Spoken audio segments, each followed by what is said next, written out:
Halo Sobat ASN, selamat datang di podcast Latsar Gelombang 4 Sub 2. Pada kesempatan kali ini, kita akan membahas tentang gimana sih Indonesia di mata kita. Namun sebelum kita membahasnya lebih lanjut, perkenalkan saya untuk memperkenalkan diri terlebih dahulu. Perkenalkan, nama saya Voltri Mega Papuanita. Teman-teman boleh sapa saya Voltri. Asal Satker saya dari Kabupaten Paniai, Provinsi Papua Tengah. Di sini tentunya saya tidak sendiri, tetapi saya ditemani dengan 4 narasumber kita yang akan memperkenalkan dirinya. Dimulai dari narasumber 1, boleh Mas Zainuri, silakan. Oke, terima kasih Mbak Poltri. Perkenalkan, nama saya Jenuri Ahyan. Saya berasal dari Lombok Timur, penempatan di Kantah Kabupaten Lombok Timur juga. Terima kasih. Terima kasih Mas Zainuri untuk perkenalannya. Boleh dilanjutkan ke narasumber kita yang kedua, ada Mbak Winda. Silakan Mbak Winda.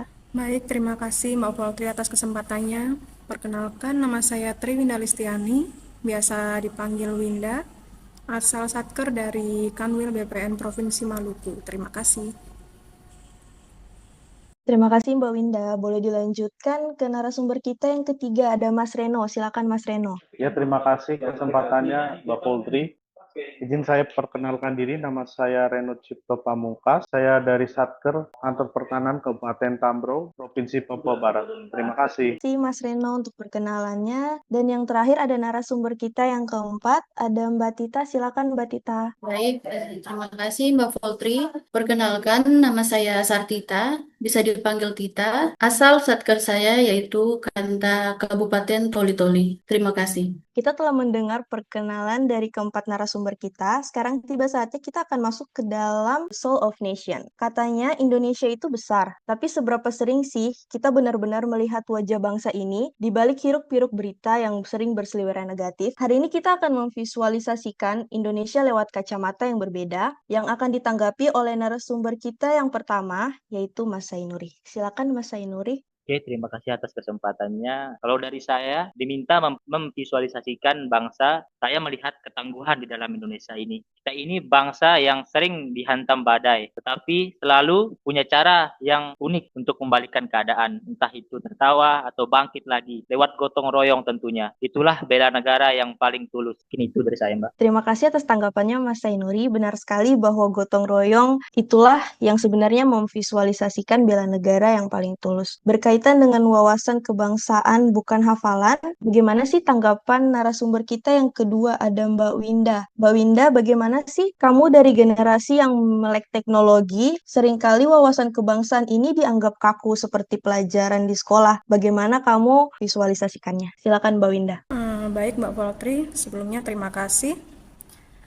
Menurut saya, wawasan kebangsaan itu merupakan filter. Jadi di tengah gempuran budaya asing dan polarisasi, filter ini yang bikin kita ingat, oh saya orang Indonesia, saya punya etika, saya punya Pancasila. Jadi visualisasinya bukan teks buku, tapi perilaku kita di internet. Menurut saya seperti itu Mbak Voltri, terima kasih. Terima kasih untuk tanggapannya Mbak Winda. Mungkin ada tanggapan dari narasumber yang lain, dari Mas Reno mungkin? Baik, terima kasih Mbak Poldri atas kesempatannya. Saya setuju sekali pendapat dari narasumber sebelumnya, dari Mbak Winda. Jangan lupa, visualisasi bangsa itu ada di tangan-tangan pemuda yang berani berinovasi. Saat kita bangga pakai sepatu lokal atau aplikasi buatan Indonesia, itu adalah pernyataan bahwa kita berdaulat secara ekonomi, itu nilai bela negara yang modern untuk saat ini. Itu pendapat saya. Terima kasih. Terima kasih Mas Reno. Masih berkaitan dengan bela negara yang modern, kita akan membahas krisis identitas versus bangga berbangsa. Kita seringkali merasa kita itu Indonesia banget kalau budaya kita sudah diklaim sama negara lain. Namun kenapa kita harus menunggu kehilangan dulu baru kita merasa bahwa kita itu cinta sama Indonesia?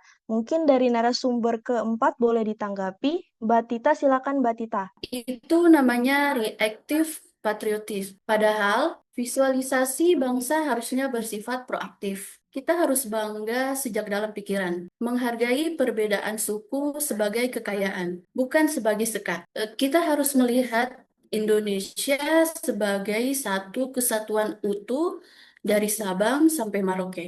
Terima kasih Mbak Tita untuk tanggapannya. Mungkin ada tanggapan dari narasumber yang lain? Baik, saya setuju dengan pendapat narasumber 4.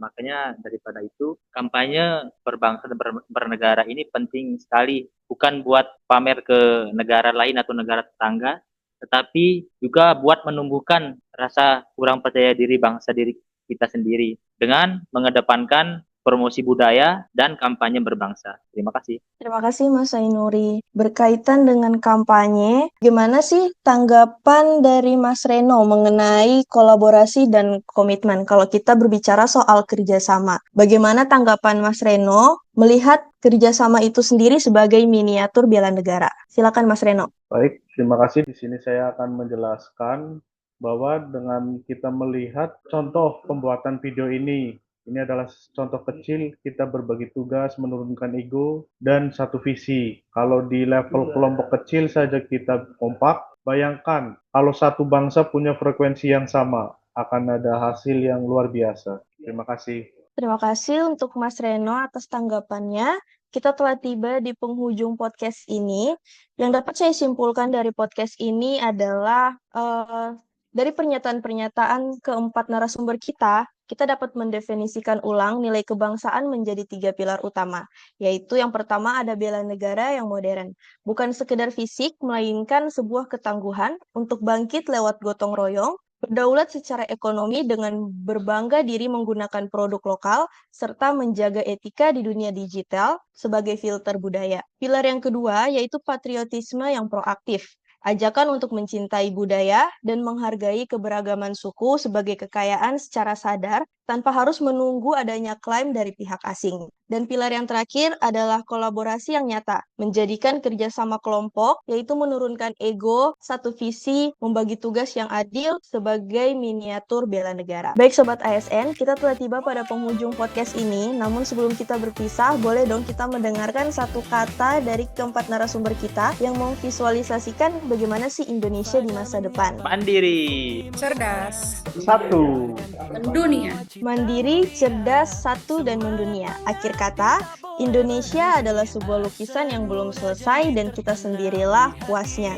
Indonesia bukan hanya untuk dibicarakan, tetapi juga untuk dijaga dan dicintai. Saya Voltri, pamit undur diri, sampai jumpa di lain kesempatan. Mari terus berbangga, berbangsa, dan bernegara. Salam Indonesia.